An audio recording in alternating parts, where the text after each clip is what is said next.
To Harry and Meghan 2.0, the Runaway Royals have rebranded and relaunched their expensive website, and you would not believe the language they use to describe themselves. Let's have a just look at Meghan's bio because, wow, it starts with this humble paragraph. Meghan, the Duchess of Sussex, is a feminist, a champion of human rights and gender equity. Equity there, not equality, red flag.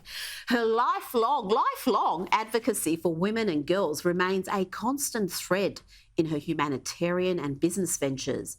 She has been named one of the most influential women in the world in rankings, including Time magazine's most influential people, the Financial Times, 25 most influential women, Variety, Power of Women, and British Vogue's Vogue 25.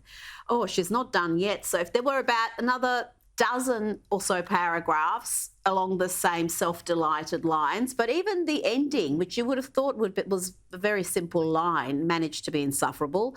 It says, Meghan lives in California with her husband and their children, Prince Archie and Princess Lilibet. I mean, she couldn't just call her kids by their names without the royal titles. I mean, someone needs to check their privilege. It sounds like she wrote that herself, Rita. And look, she has trashed the royal family alongside her husband, who has been totally a participant in this, trashing the legacy of the royal family, ruining any relationships they did have. But she's all well and good. She's happy to use the titles and, milk that connection. Look, people are sick and tired of their whinging and moaning. And Rita, really, people are exhausted by it. So she's trying to kind of rebrand herself, but I don't think it's going to work.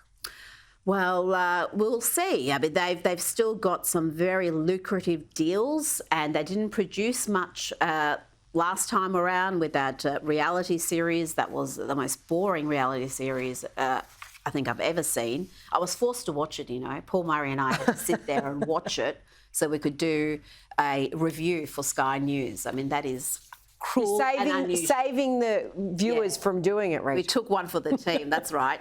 Now, let's go to something a bit more serious. Indigenous Australians Minister Linda Burney has flagged that she is in active discussions with Cabinet to develop a model for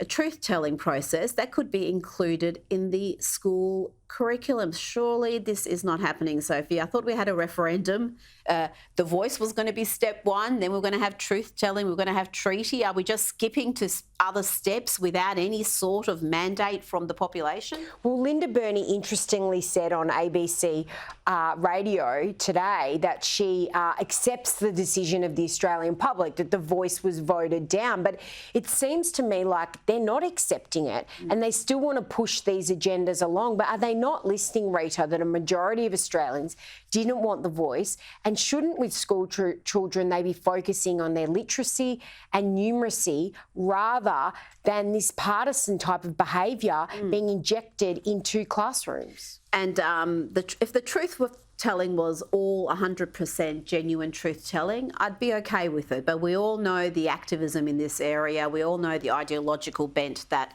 kids are forced to deal with day in and day out of school. The curriculum is already corrupted by politics. We don't need any more in there.